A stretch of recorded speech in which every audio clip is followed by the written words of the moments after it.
Foreign Minister, Honorable Sitiveni Rabuka, Mrs. Sitiveni Rabuka, Chairman of the FIJI Times, Mr. Kirit PATEL, Editor-in-Chief of FIJI Times, Mr. WESLEY, author of the book, FIJI Times at 150, Dr. Anurag Subramani, ladies and gentlemen. I'd like to begin by first thanking Anurag for giving me this honor to speak at this launch. It is indeed a privilege to have this opportunity to say a few words. We have come full circle, and there is nothing more rewarding and exciting not only to be celebrating 150 years of the FIJI Times, but what is most significant and important is that it is locally owned. And somehow it is only fitting that this is so. If I may be bold enough to say, this is our newspaper. It belongs to this country. This is indeed a grand occasion, and how fitting that we are launching this book at the Grand Pacific Hotel, which first opened its doors in 1914, as first reported in the FIJI Times. This book is a kaleidoscope of cinematic proportions. That might be hyperbole, but it isn't, because really it is just that. Like a good movie, it is well directed, and Anurag has carefully and artfully selected the stories and the pieces and the important events of national and global significance into one major story, that of 150 years of the FIJI Times. The story opens with this country called Fiji, an outpost of empire, but more specifically, the small, beautiful, enigmatic, and almost elusive island of Ovalau, with the buzzing capital of Rabuka, home to an assortment of individuals, many of whom were of very suspicious nature, who came to seek adventure, seek their fortune, and sometimes seek their own demise. This is the scene. It has been set, and now we meet the characters, the protagonists and antagonists, and other minor characters who populate the story. The British consul, William Thomas Pritchard, arrived in 1858, and one of the things he saw and had to deal with were drunkenness and righteous conduct among the British community. In fact, Ratu Vakumbau is reported to have told Colonel William James Smythe, the visiting British commissioner, that the white settlers did nothing to civilize or improve the natives. On the contrary, they have in many instances fallen to a low level. Whenever they obtain spirits, most of them drink to excess. Apart from the British, the Australians and the New Zealanders began arriving. The scene is set, and the characters are forming and developing. The first significant of these characters was one Thomas Johnson, who arrived in July 1869, and he is the one who can be credited with starting Fiji's first newspaper. But that was short-lived, as the venture was not viable and he returned to New Zealand. Enter George Littleton Griffiths, the main man, the one who started it all. The FIJI Times was born. Creating a newspaper is like building a new road. They both create access and opportunities. With access comes connections, and with opportunities, business and entrepreneurship is created.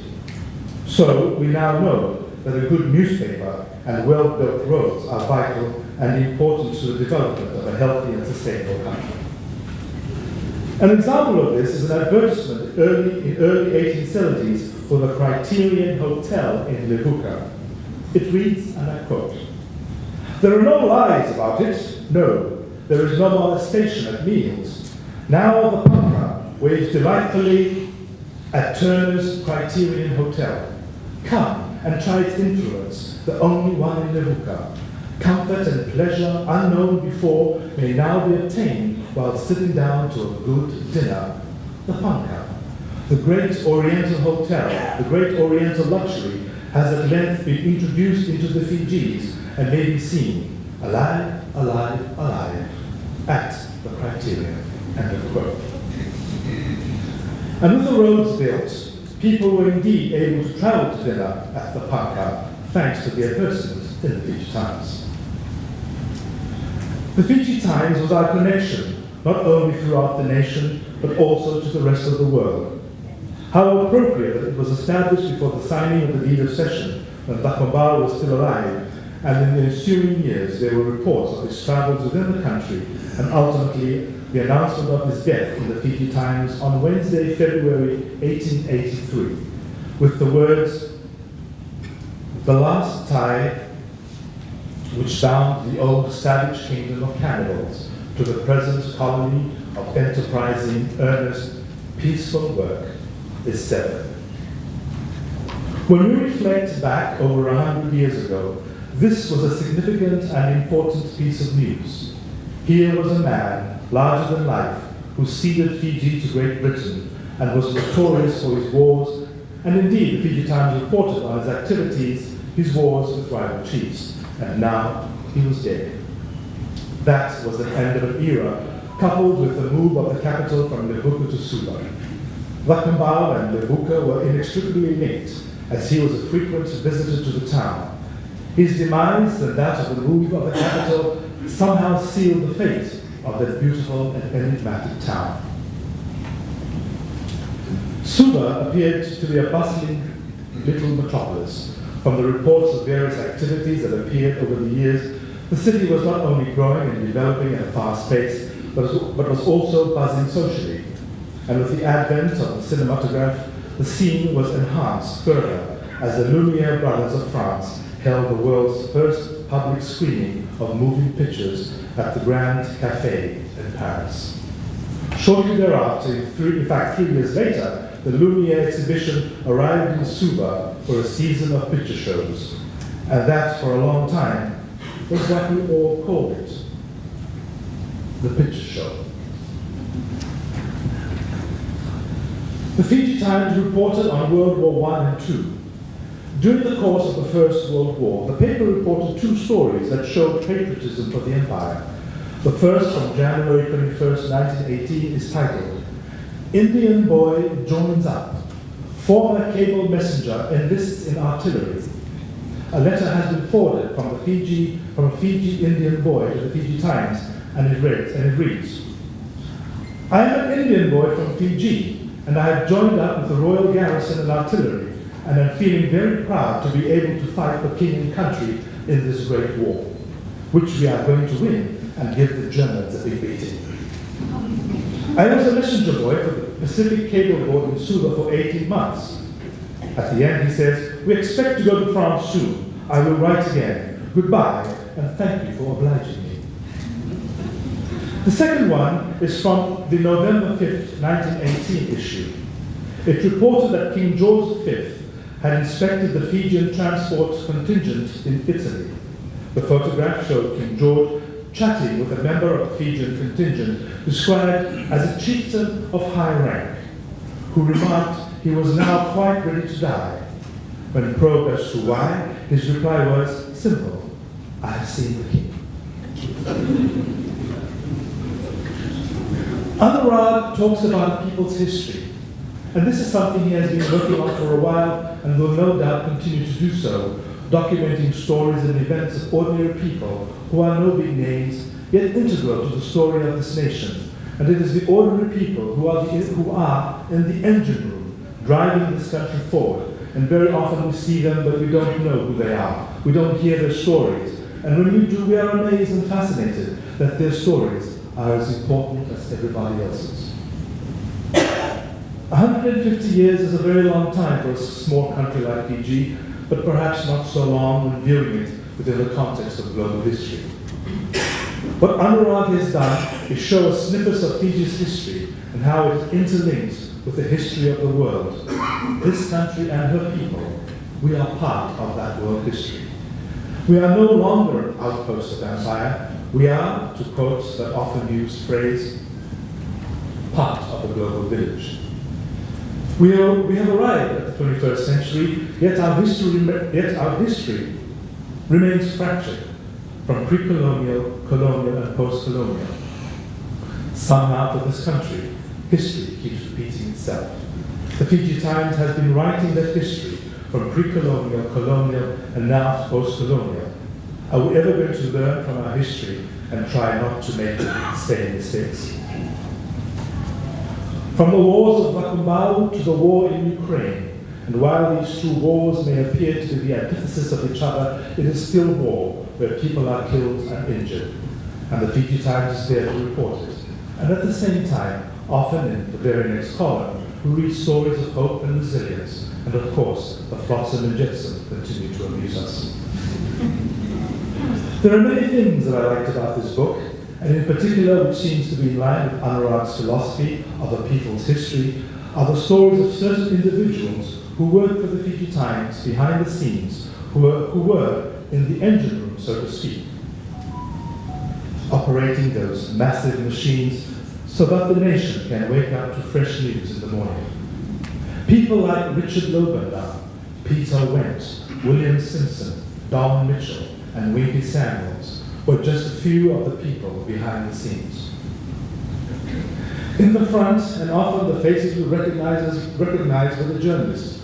Who could ever forget the enigmatic Robert Keith Reed, Matt Wilson, Emilita Went, the exuberant Shona Martin, now Shona Smiles, Charlie Moana, Anne Livingston, and of course the one and only Stanley Thorpe.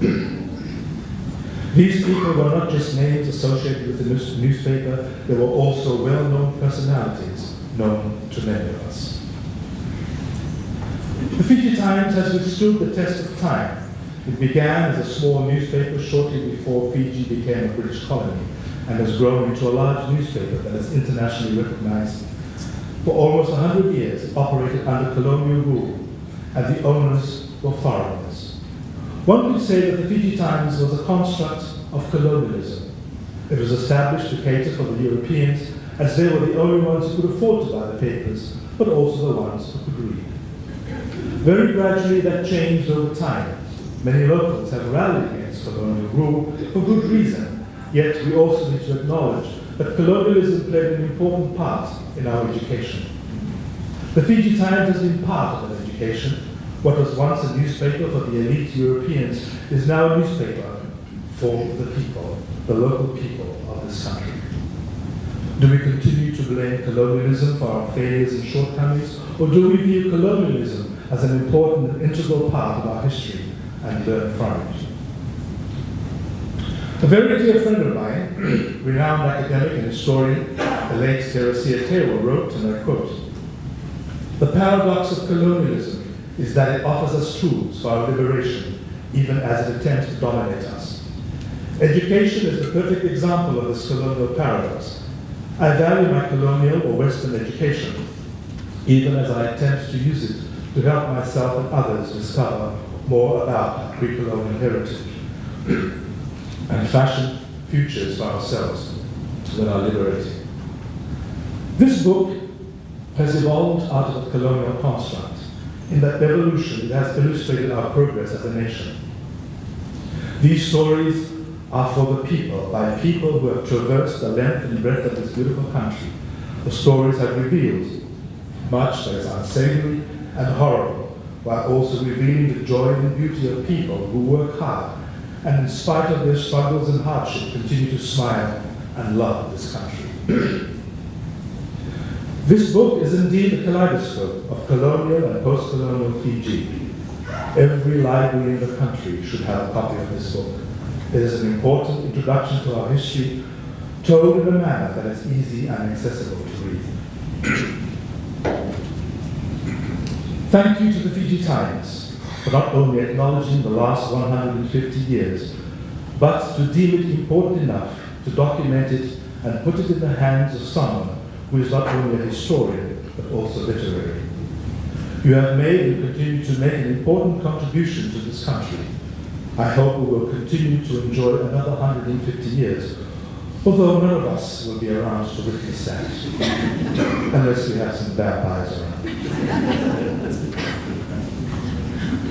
And last but not least, thank you, Anurag, for so ably and meticulously writing and putting this book together, and in doing so remind us of the importance of the newspaper, of reading, and the important role the media plays in our society. What we have is not only a beautiful book, but an amazing record of 150 years of the Fiji Times, but also of Fiji. Thank you very much. Ladies and gentlemen, distinguished guests, Ula and good evening. On this momentous occasion, I stand before you with deep emotion and heartfelt gratitude. First and foremost, allow me to acknowledge the presence of our Prime Minister and Chief Guest, Honorable Sitiveni Rabuka, along with his good wife, Mrs. Sitiveni Rabuka, Deputy Prime Minister, Honorable Manwakam Gumida, and other Honorable Ministers, members of the diplomatic missions, and the invited guests. I must take this opportunity to mention that Honorable Prime Minister Sitiveni Rabuka, Deputy Prime Minister Honorable Vimal Prasad, who has sent apologies, Mrs. Sitiveni Rabuka, and some of you were among the distinguished guests who also graced the Fiji Times 150 years anniversary celebration at this very location, Grand Pacific Hotel, which was held on Friday, 6 September 2019. At the heart of this memorable occasion lies the visionary inspiration for this historical publication. The Fiji Times at 150 originated from none other than Mahendra Motibai Patel, former chairman of Fiji Times, Motibai Group, and our previous publisher, General Manager, Hank Arts, who is also present here tonight, having specially flown from Australia. Their vision has given us this remarkable literary masterpiece that captures the essence of Fiji's history and journey. Tonight amongst us present is a special gentleman, Dr. Anurag Subramani. Dr. Subramani holds a special place as the author of the Fiji Times 150th history book titled Imagining the Fijian Nation, or a scrapbook of Fiji's history. Dr. Subramani was selected to author this historical publication after extensive research and interviews. Tonight we are gathered to celebrate a momentous occasion, the launch of the Fiji Times 150th history book titled The Fiji Times at 150, Imagining the Fijian Nation. This remarkable book chronicles the rich history and the legacy of the Fiji Times, a publication that has played a pivotal role in shaping our nation's narrative over the past century and a half. Just last month we commemorated Kirit Day, honoring the arrivals of Indians in Fiji. This significant event was followed by Ratu Sukuna Day, dedicated to Ratu Sri Lala Sukuna, Fiji's first visionary statesman. Today, gracing this event is our chief guest, Honorable Prime Minister Sitiveni Rabuka, and I have every belief that in near future he will be our another statesman, not only for Fiji, but also for the entire Pacific region. The belief of mine stems from his strong relationship in bringing all Pacific leaders together, which close ties continue to strengthen following his election as Prime Minister of Fiji. In 2019, amongst the joyous celebrations of the Fiji Times' remarkable 150th anniversary, Dr. Anurag Subramani embarked on a visionary endeavor to compile a history book commemorating this significant milestone. Initially, he envisaged it to be around 150, max 200 pages, more like a coffee table book. Little did he anticipate that it would span over 500 pages when finally completed. This voluminous masterpiece is a testament of the fact that Fiji Times is far more than a mere newspaper. It is an extraordinary publication capturing the essence of nation's past and serving as a chronicle of its journey. As we embark on this journey through imagining the Fijian nation, we are reminded of the incredible power of journalism, a power that has the ability to inform, inspire, and unite. The Fiji Times has been a beacon of truth, a source of reliable news, and a platform for diverse voices to be heard. For 153 years, it has stood as a testament to the enduring spirit of journalism and its importance in our society. Within the pages of this book, we will discover stories that capture the essence of Fiji, the tribes, the challenges, the cultural diversity, and the ever-evolving landscape of our beloved nation. We will dwell into the activities, into the archives, and relive pivotal moments in history, the struggles for independence, the celebrations of achievement, and the moments that have shaped the Fiji we know today. The Fiji Times has been a witness to it all. The changing tides of political landscape, the resilience of our people in the face of adversity, and the moments of unity that have bound us together as one nation, one Fiji. Tonight, as we celebrate the Fiji Times 150th history book launching, we pay tribute to all the journalists, editors, and contributors who have dedicated their lives to the pursuit of truth and excellence. Their unwavering commitment to journalism has ensured that the Fiji Times remains a cornerstone of our democracy, a platform for free speech, and a catalyst for positive change. I would like to extend my heartfelt appreciation to Dr. Anurag Subramani, the Fiji Times team, and all those individuals for their dedication and hard work in bringing this book to life. Their tireless efforts have resulted in a captivating compilation of stories that will inspire generations to come. Let us also acknowledge the unwavering support of the readers, the communities, and the advertisers who have stood by the Fiji Times throughout its storied history. Your trust and continued support have been instrumental in enabling the Fiji Times to uphold its journalistic integrity and fulfill its role as the nation's watchdog. I am pleased to share that the Motivai Group family, as a cornerstone of our corporate social responsibility, will graciously distribute over 1,000 copies of this book to all secondary schools and other institutions in Fiji free of charge. By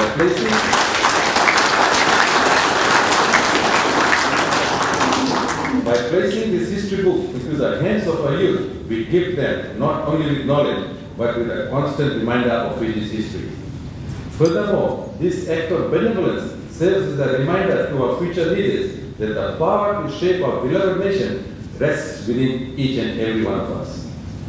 Together, let us build upon the dreams of our ancestors, fuel our imaginations with hope, and work tirelessly to realize the Fiji we envision. A Fiji that stands tall as a beacon of unity, diversity, and equality, and a nation that encompasses the dreams and aspirations of all its people. It would be remiss of me if I do not acknowledge the unwavering commitment of our coalition government to upholding media freedom and recognizing its indispensable role in our democratic society.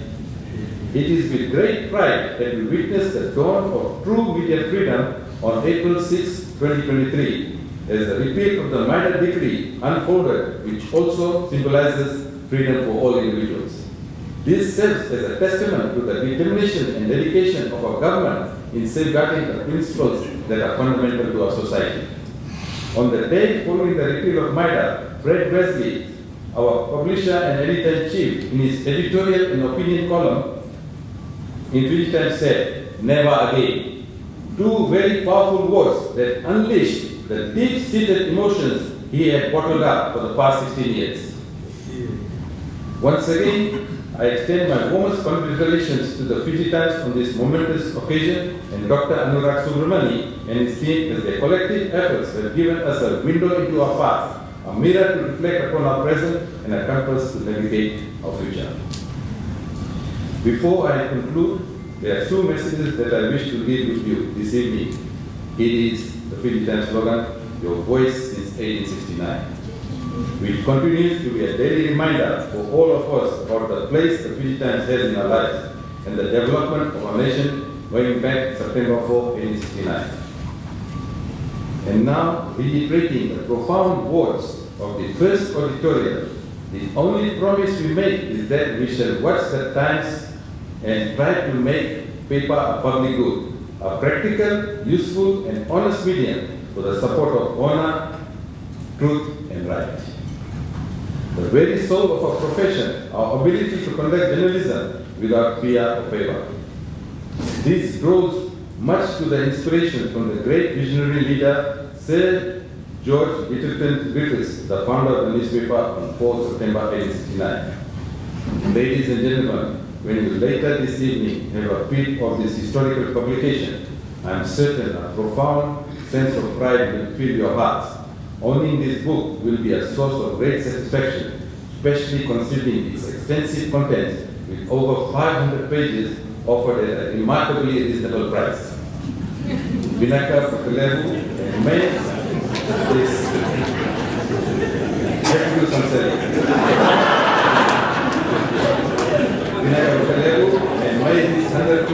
history book, imagining the Fijian nation to be a cherished memento for all Fijians and passed down through generations.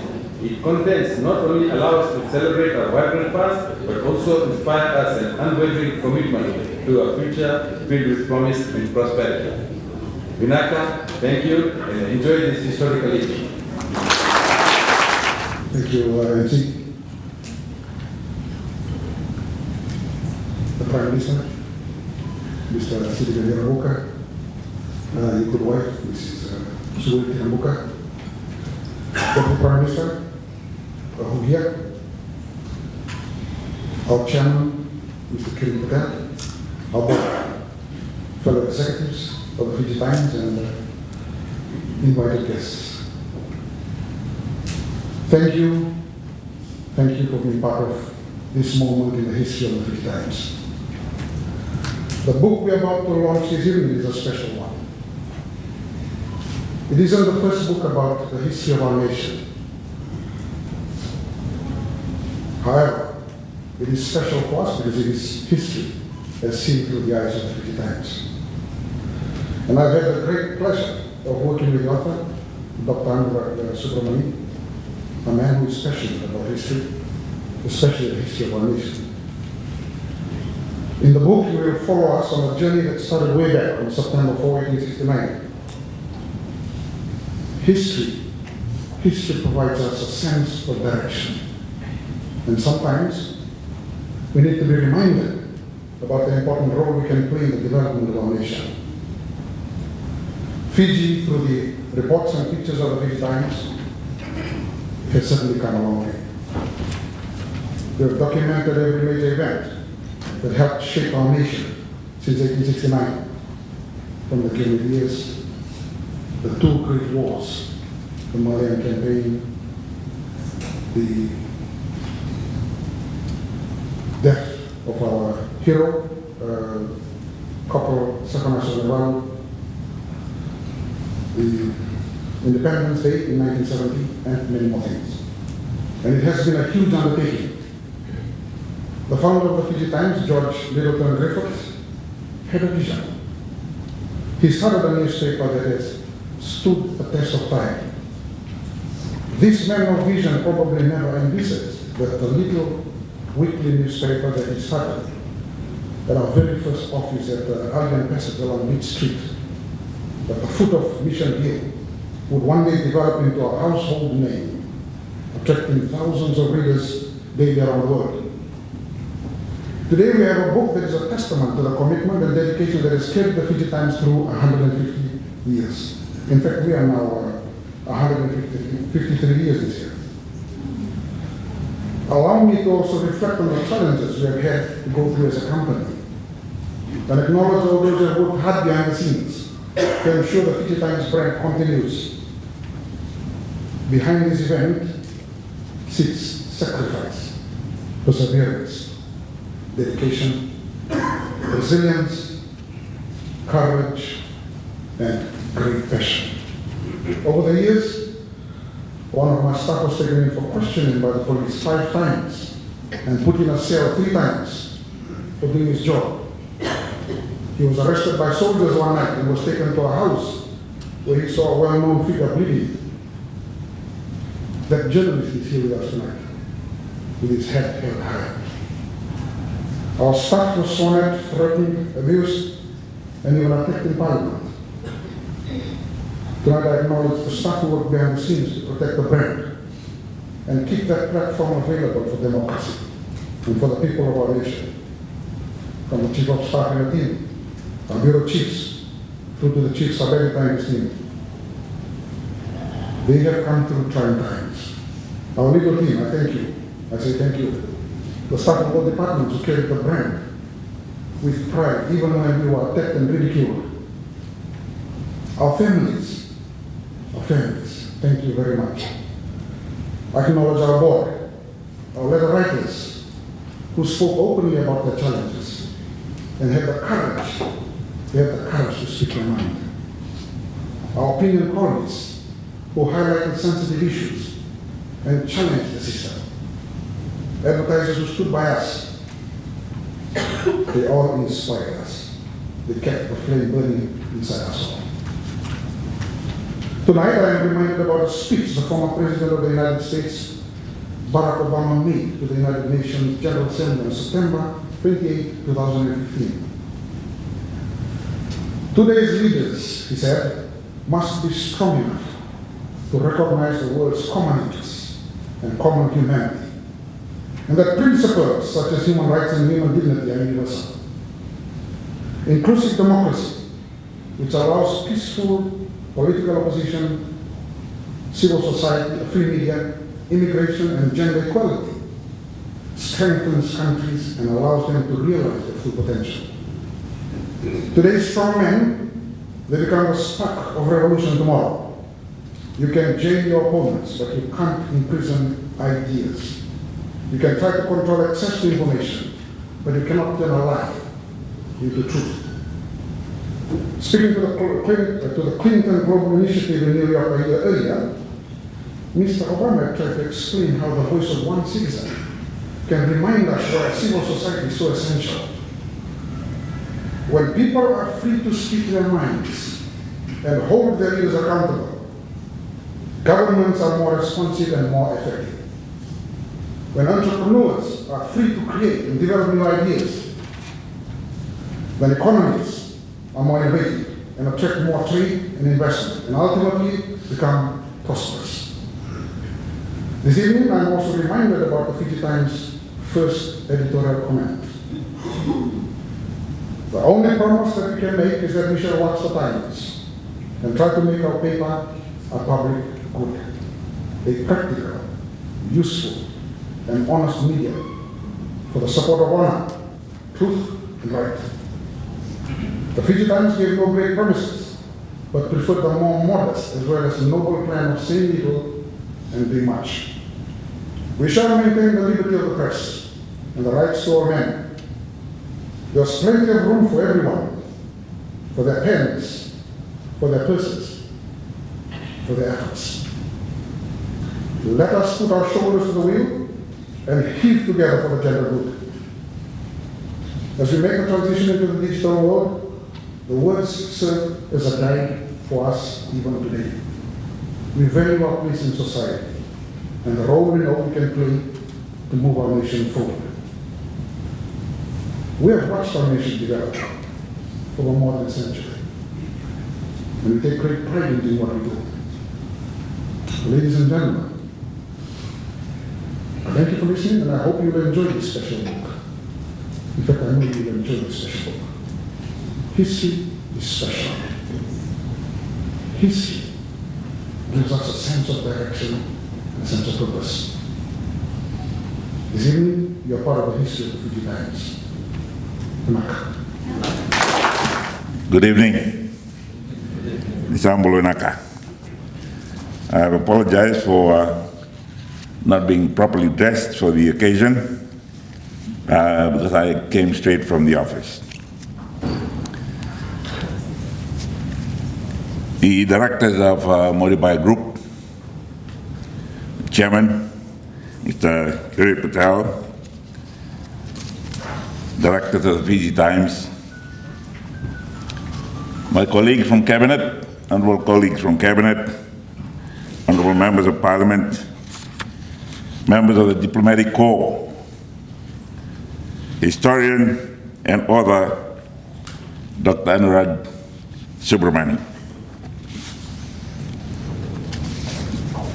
the acting director of Oceania Center of Arts, Culture and the Pacific, Mr. Larry Thomas, Nakana Hosa,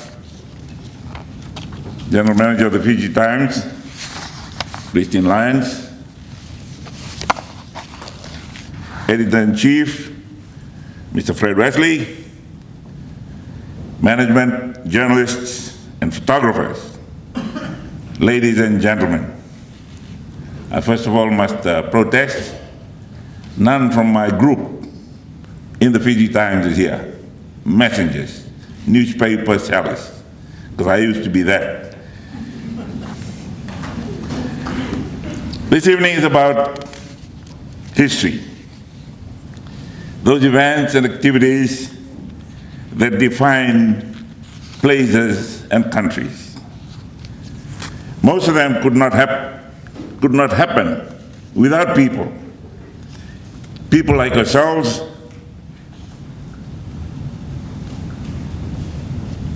people like everyone else who populate our islands, even people like me. History is everywhere. Families have their own histories, so do individuals and individual family members. There is history in schools, in our churches, in our social clubs, in our civic and sporting organizations, in our towns and in our cities, in our villages and in our settlements.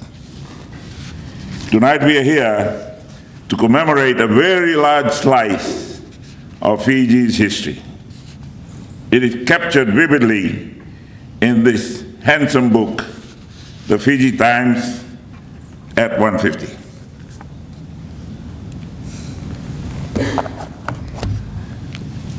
The Fiji Times, the country's longest established daily newspaper, has published this tome as an extension of its 150th anniversary celebration that was held here in September of 2019. I congratulate the newspaper and its owners, the Moribai Group, for this literary initiative. And I thank them sincerely for hosting us here tonight. The person who deserves the spotlight tonight is the author, Dr. Anurag Subramani. Congratulations.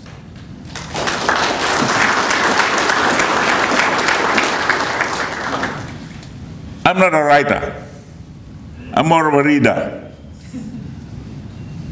But I've become a useful subject for people to write about. But this skilled writer and historian has produced an opus that will find its own place in the annals of Fiji. He has already made his mark with the publication last year of his satirical novel, Daku Aku. I quickly looked at it, and it's a factual book, but with fictitious names. From the beginning to the end, the anniversary book is packed with news items, headlines and pictures, extracts from advertisements, commentary, wit, and wisdom. And tonight, I didn't realize that Mr. Patel had just taken over the advertising section of the Fiji Times. There's a tableau of the making of the Fiji Times of Fiji from 1869, when the Fiji Times opened for business on Rabuka. Apart from this meticulous research and graphic writing, Dr. Subramani has used his gift of spotting unusual, the offbeat, and also the absurd. Here are just a few of what he has described in his scrapbook. He describes this book as a scrapbook of Fiji's history. The advertiser announced that he had ransacked the world to supply you with fun. He signed himself off as Jack Robinson, lunatic.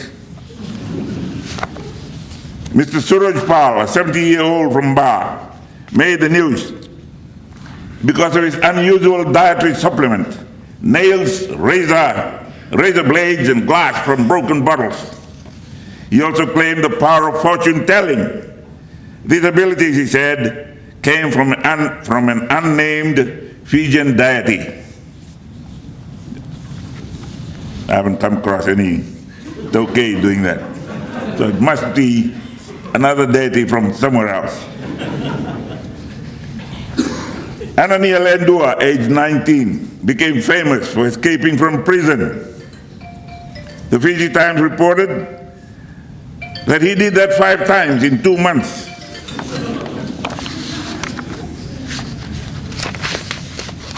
Glad the university is not taking him up or his type to come and lecture our young students of today. The smiling Houdini told the Fiji Times reporter he could open handcuffs and some door locks with matchsticks and wire. In 1974, the 290 called the male visitors with long hair to be banned from Fiji.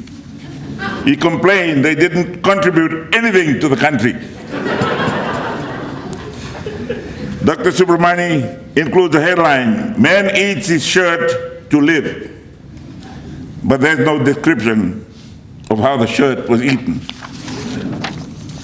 A well-known and very controversial politician, the late Apisai Tora, tabled in the House of Representatives a very sexy picture from Playboy magazine.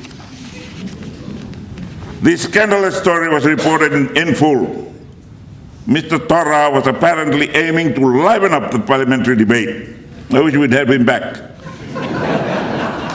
Ratu David Tongnivalu complained that this Tora escapade was verging on indecency, but the perpetrator was unmoved.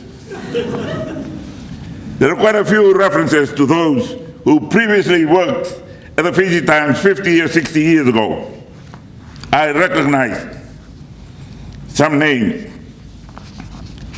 But one boy called Sitiveni Rabuka, a curious student, came and looked for a holiday job by delivering mail, invoices and copies of the newspaper during his school holidays and breaks. But I had to quit because I was too self-conscious. Riding on the bicycle, the company bike around Suva, I didn't want the girls from Sawani, including my wife, to see me doing that. Apart from Dr. Anurag's invaluable and intriguing scraps of history, the anniversary book relates all the big stories, including, just briefly, Fiji becoming a British colony, the death of the Buniwalo Mbau, we've heard earlier on this evening, Ratuseru Mbau, who led the chiefs in ceding Fiji to Great Britain, the arrival of the first indentured laborers on the Leonidas, Suva becoming the capital city, the unfolding saga of the sugar industry, and Fiji's growth and development. The political fault lines that ominously began to widen as we moved slowly away from colonialism, not guilty. The joy, the tears, and hope when Fiji finally stood by itself as an independent nation. And in 1987, again, not guilty, the biggest story broke. Fiji was hit by its first coup. I'm not going to go into the details of that. You know better. I just want you to know that if my history could be rewritten, it will be different. But what's done is done. We can only do better from now on. Now I'm on a mission to do whatever I can to ensure that we excise from as much as possible of the pain of the past, take it away from our journey into the future, and give ourselves a new history. How relevant is it that I should be talking about it here as a guest of the Fiji Times, the chronicler of our country's journey?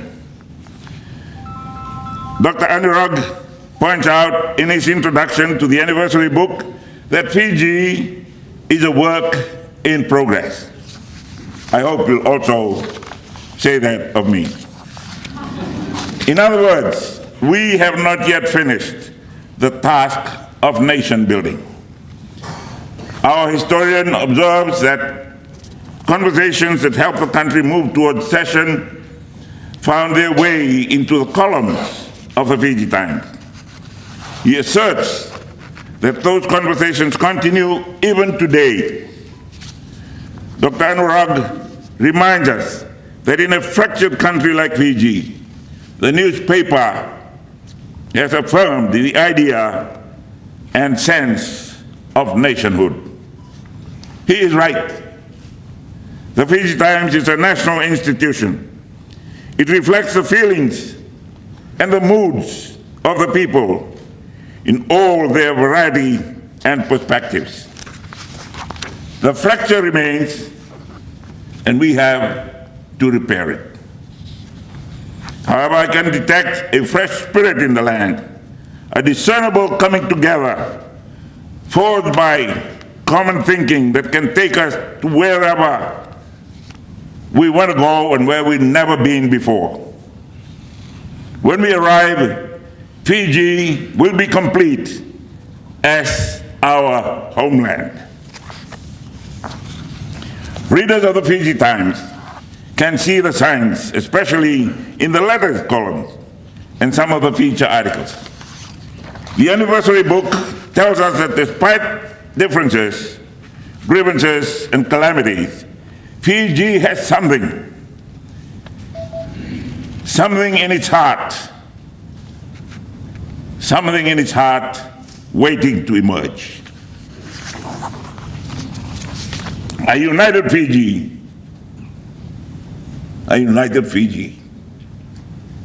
can become real.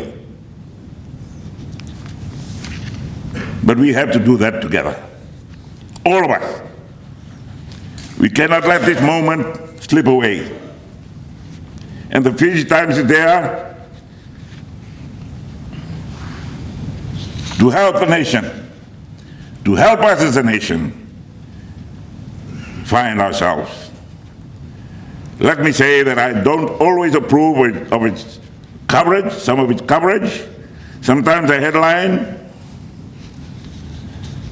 or the way a story is written irritates and annoys me, but that does not detract from my commitment that if your coalition government to media freedom, we're committed to media freedom. That freedom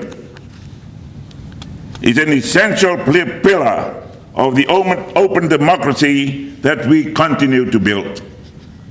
We must never ever return, as Fred said, never again.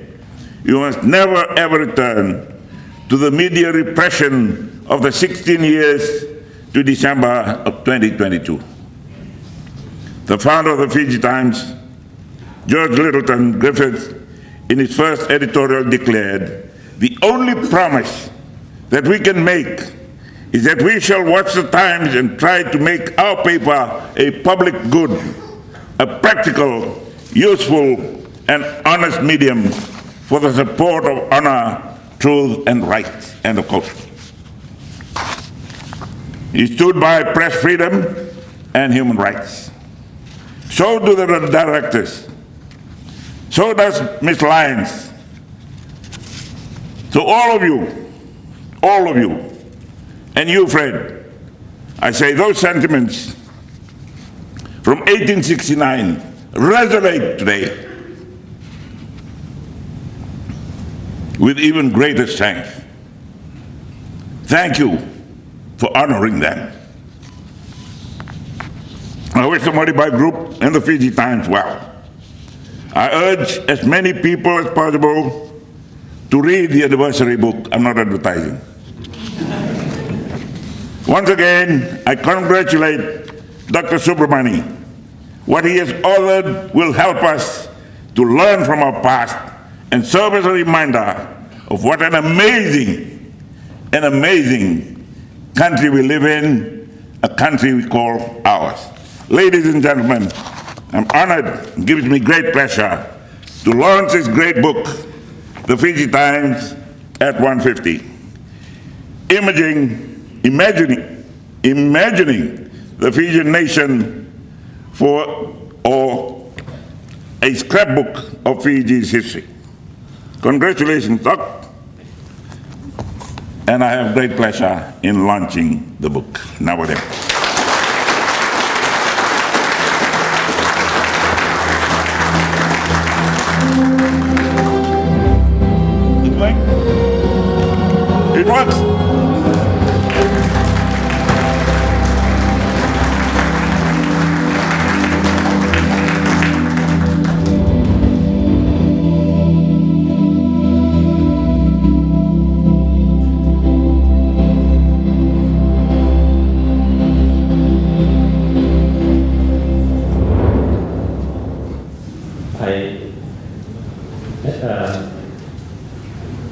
had suggested that we go with that music as a way to invoke nostalgia for the past.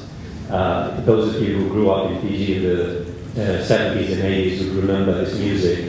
It was a preamble to the main show in many of Fiji's theaters, and it was something that we looked forward to, after sitting the light for a long time, and then suddenly the lights would flicker, and this music would come on, and the curtains would go.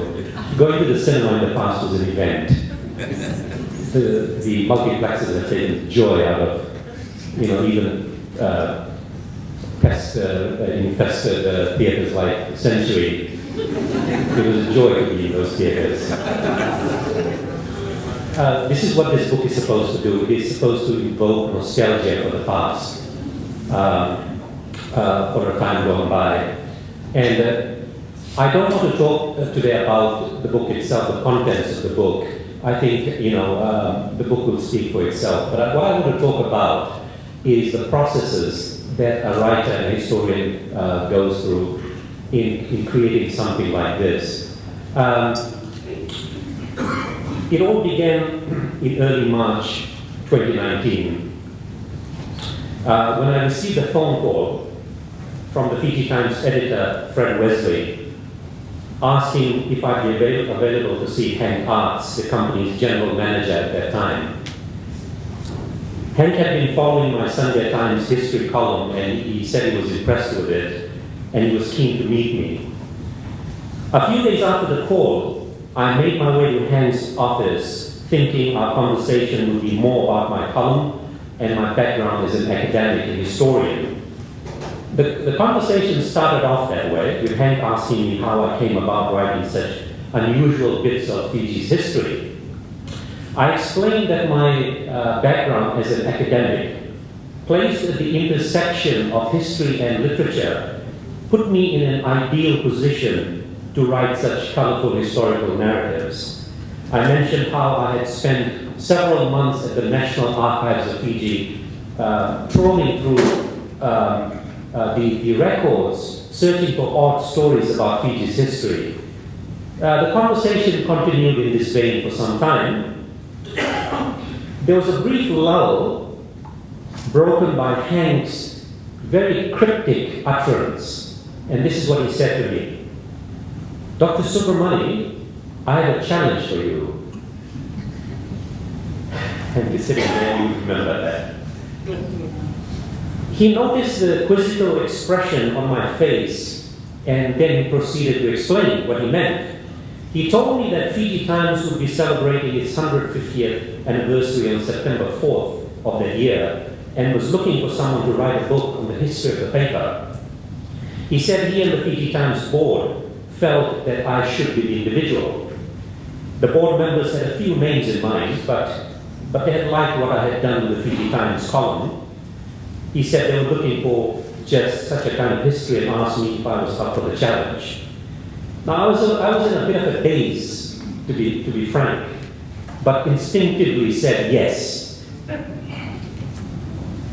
I mean, no historian would ever have declined the opportunity to write the history of what is not just a newspaper, but what Mr. Rabuka mentioned as a national institution. It's an icon. After I said yes, I was suddenly beset by panic. I said yes, but the enormity of the task just suddenly dawned on me. As Hank kept on talking, I drifted into a reverie. My mind raced in all directions trying to work out what I should do and how I should go about this monumental task. I had the sensation of being unmoored and drifting through turbulent waters. Through all this, Hank kept on talking, but all I heard was incomprehensible sounds, babbling really. But as I slowly came out of the trance, the strangest thing happened. My thoughts coalesced, and I had clarity of vision. I felt anchored, and I felt stable. I experienced a moment of epiphany. At that moment, I understood what the book would be about and what I would need to do. I would just do more of the same. So what is this more of the same, you might ask? This is where a historian needs to explain his philosophy of history. Every historian worth his salt not only studies history, but also the philosophy of history. I believe historians should not only acquire historical knowledge, but examine the nature of historical knowledge and historical writing. It's important for historians to do this in order for people to understand and to know their vision and their motivations. But don't fret. I'm not going to explain my philosophy using highfalutin, obtuse concepts from literary theory, such as Deleuze's assemblage theory, etc., etc. I'll try to explain my philosophy in layman's terms. Let me begin by explaining the title of the book. The Fiji Times at 150, Imagining the Fijian Nation, or a scrapbook of Fiji's history. I detected a certain amount of anxiety when I unveiled the title of my book to the Fiji Times management and board. They were wondering, what is this scrapbook of Fiji's history? Let's interrogate the concept of scraps first. The Britannica dictionary defines scraps as pieces of food that are not eaten and could be thrown away. Britannica also defines scrapbook as a book with blank pages to which you attach photographs, letters, newspaper stories, etc. that helps you remember a person or time. So what the book is about are those narratives of Fiji's history that have been discarded or thrown away like scraps of food, or marginalized by mainstream historians, but which I have picked up and assembled into a history book. The other definition of scrap is when you take bits and pieces of something and you assemble something new with it, like parts of a car. So this is what the book is really. It is an assemblage. It is a scrapbook of such odd narratives. Let me explain this another way. On the occasion of the celebration of the newspaper's 150th anniversary on September 6, 2019, at this venue, I made a comment that I wouldn't say upset, but annoyed a few people. Speaking about the book that I was writing, I said the book was about nothing. Little did people realize that in that seemingly odd statement, I was giving utterance to my vision for the book, my philosophy. I'm sure those individuals, some of those individuals might be here today, so let me take the opportunity to explain what I meant. The book is about nothing. One of the greatest exponents of his school of thought, he's one of the greatest philosophers of our time. A man who is seen by his peers as something of a buffoon, but who from time to time dished out pearls of wisdom. I'm talking about one George Louis Costanza. How many of you have seen Seinfeld? Seinfeld, the show about nothing.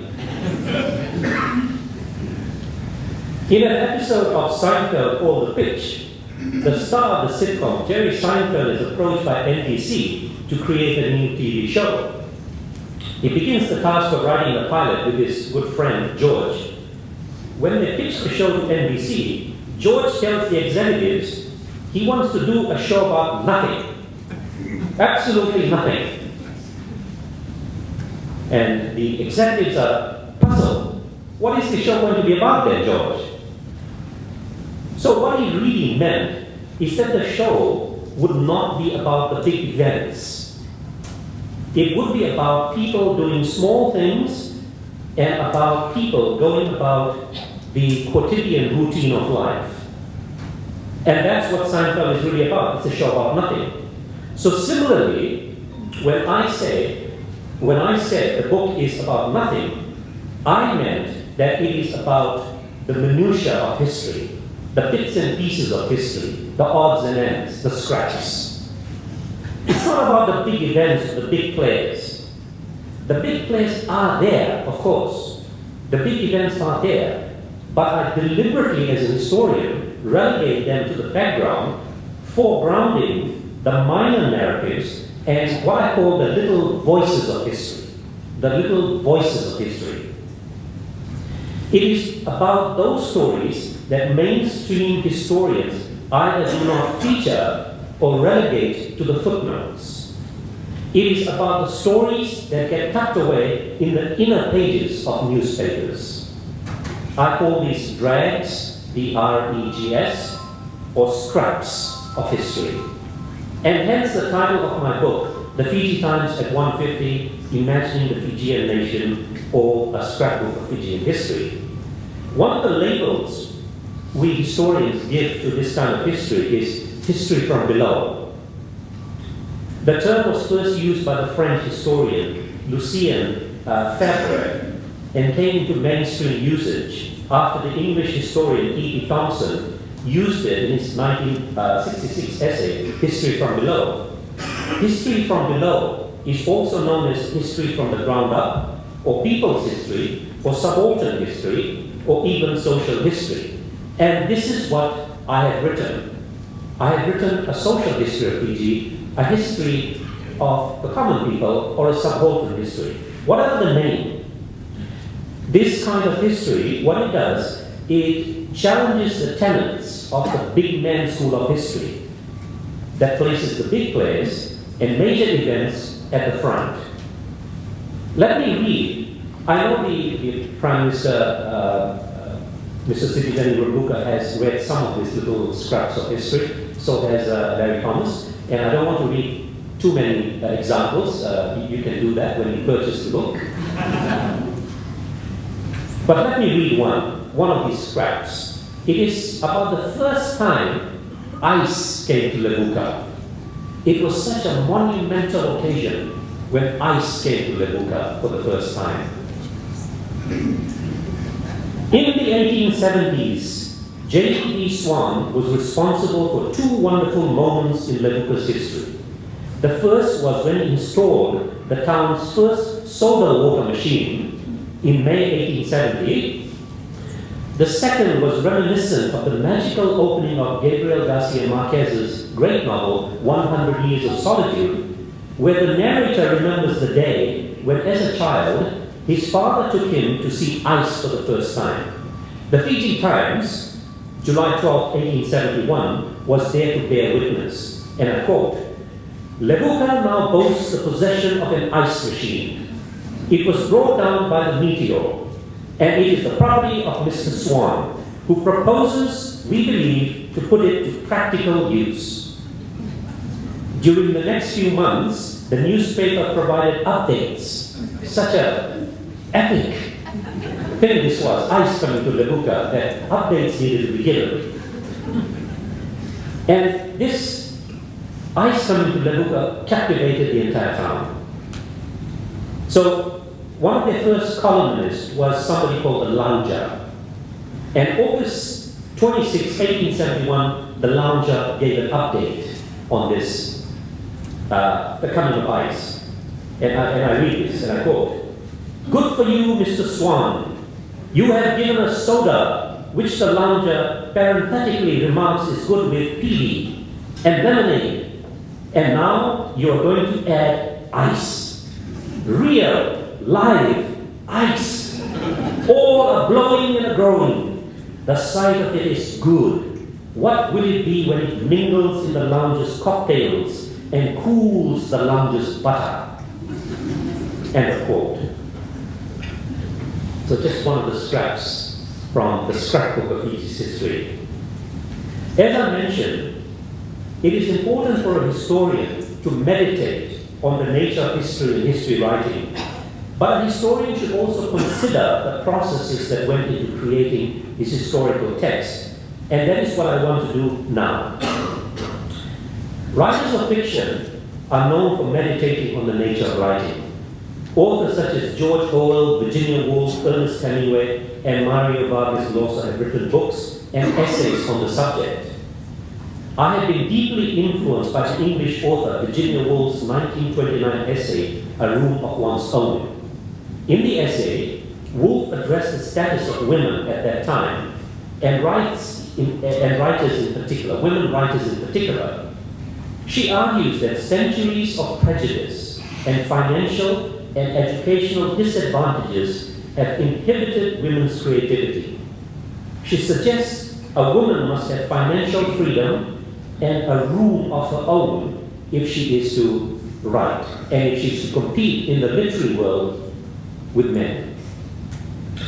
Where Woolf discusses the obstacles for women authors, I want to talk about something else that could become a hindrance for writers, but something I use to my advantage. Illness and coming to terms with one's mortality.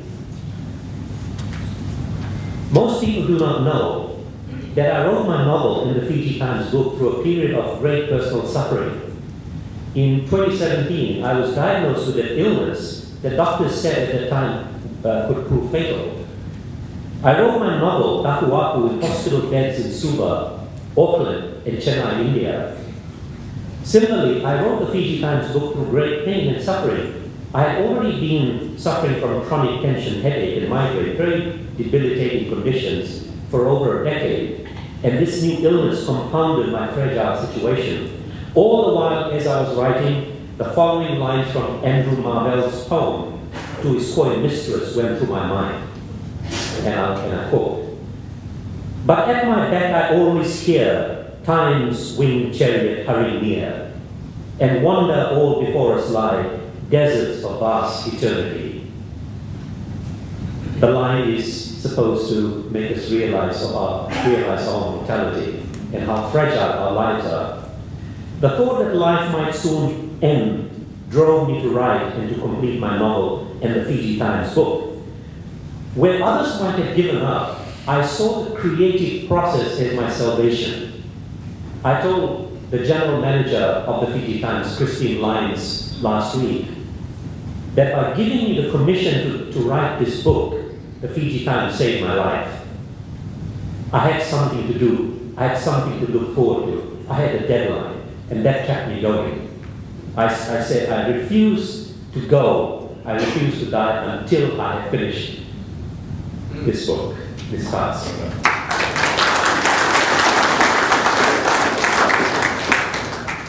I'm not saying that I'm going to go. I'll hang around a little bit more. You know, I was so lucky that I encountered such wonderful individuals during the course of writing this book. People like Matt and Amelita, William Simpson, Kanchan Lau, who is here, I believe, today. Of course, you know, writing such a book takes a lot of toll, but I was so happy that I got so much support from so many people. And I'm going to acknowledge these people today. The Fiji Times has made a short video about the book, which we'll view next. But before we do that, let me thank these people without whom the book would not have been possible. Starting with Hank Hartz, the former general manager of the Fiji Times.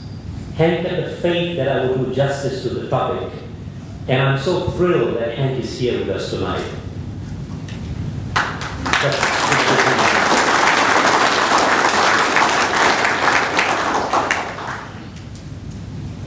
My appreciation to the Fiji Times board and members of the Modibai Patel family, Mr. Kirit Patel, Mr. Rajesh Patel, Mr. Bhupen Patel, and Jinesh Patel, all of whom also had the faith that I would do justice to the book, and I'm so glad that they put this commission into my hands because, you know, I feel that I was the person who was destined to write this book.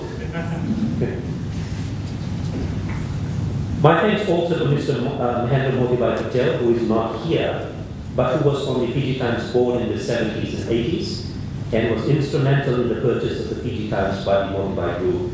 I also thank him for providing valuable information on the Fiji Times history. My thanks to Christine Lyons, the Fiji Times General Manager, who took the mantle after Mr. Hanks departed and who continued to give me undivided support. And also to Fred Wesley, the editor of the Fiji Times. Both these individuals went out of their way to provide me with any kind of assistance that I wanted. The project would not have been possible without their support. Thank you to Sheil Rabuka for taking care of all the financial aspects of this project, including making sure I was paid on time. Thank you so much to another individual who worked tirelessly in the evenings, in the weekends, putting the book together, who had to put up with my shenanigans, and I'm talking about the sub-editor, Mr. Sanjay Prasad. Big hand for Mr. Sanjay.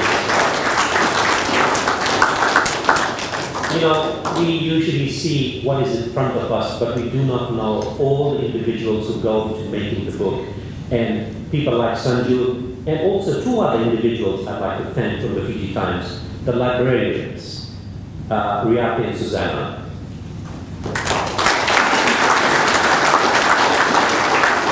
They provided me with whatever assistance, whatever I needed, and they gave me access to all the archives, the records, whatever was there. Got things photocopied and scanned, etc. So I thank them deeply. I also like to thank the entire team of the National Archives of Fiji, but especially the former director of PATEL, who is not here, I believe he's studying, who is studying in He went out of his way to accommodate my request. Two wonderful, wonderful ladies I met working at National Archives of Fiji, and I believe they're here today, Asema and Emily.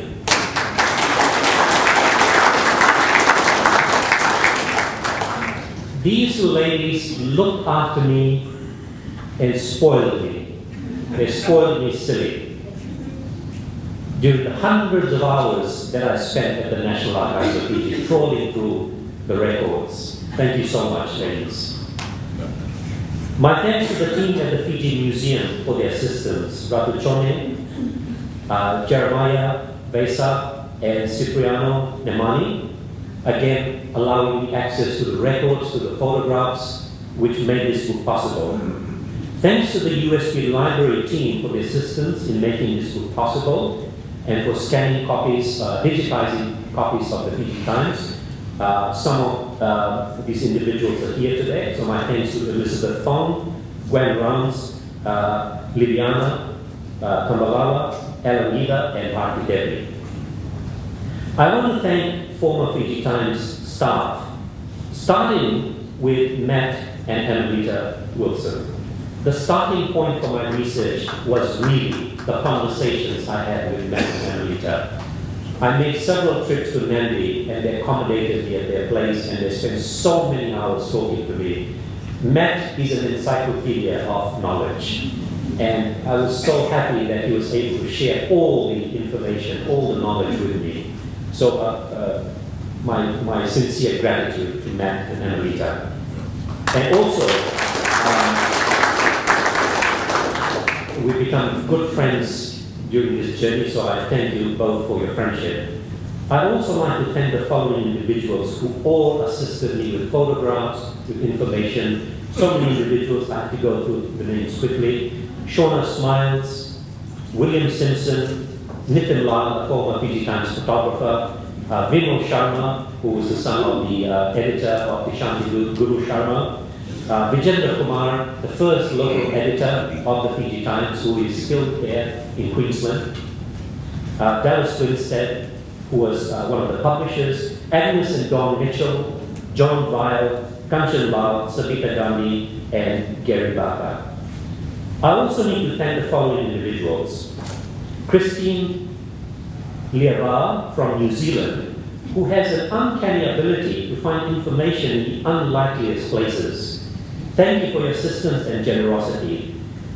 I'd like to acknowledge the late Professor Bridge Lau for reading the draft and for writing the preface.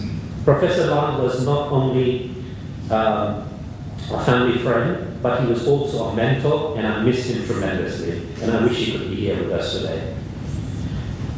Dr. Max Kwanchi for writing the blurb, Dr. Mohit Prasad for contributing several pieces to the book, and two individuals I'd like to thank, not only for contributing pieces to the book and for conversations on the nature of history writing, but also for their friendship for the last so many years. Dr. Robert Nicole and tonight's MC, Dr. Nicholas Balka. Frank Ryan and Sabrina Richard for sharing information and photographs of their grandfather, Alfred Barker, who was one of the owners of the Fiji Times at one time, and Frank Ryan, their father, who was a reporter for the Fiji Times. Harold Coy, who is a reporter at the moment with the Fiji Times, for sharing information and images of his ancestors Reginald and Santina Coy. My dear friend Kimberly Sachs, who lives in Melbourne now, for sharing information about the grandfather and former Fiji Times employee John Sachs. Ashok Kumar for sharing information and images of his father and former Fiji Times employee Ram Kumar. Elizabeth Grant for information on the Grant family. Members of the Whitty family for information on the late Stan Whitty Rutova. Ken Jensen for the information and wonderful stories about Dragon Nightclub, which was once upon a time a watering hole for Fiji Times staff in the days of yore. Brian and Andrew Sharon for sharing images and information on the Sharon Brothers cinema business. I'd like to also thank Aisha Azima, who was my research assistant on this project. When I could not be in the National Archive, she was there digging through the documents, so thank you. I know Nick will do this later in his vote of thanks, but I want to also thank all my close friends. I have so many friends who are sitting there, my wonderful friends. Most of them who came to my launch of my book last year, Tahuaku. Some friends who are not here, who are abroad. But I'd also like to thank my colleagues from USP. It means so much that you're all here with me today.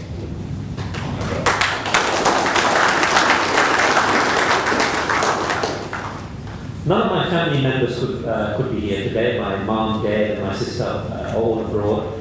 But my dad said something. He wrote a little note for me, and I'd just like to share a line from it. He said that we should live in gratitude.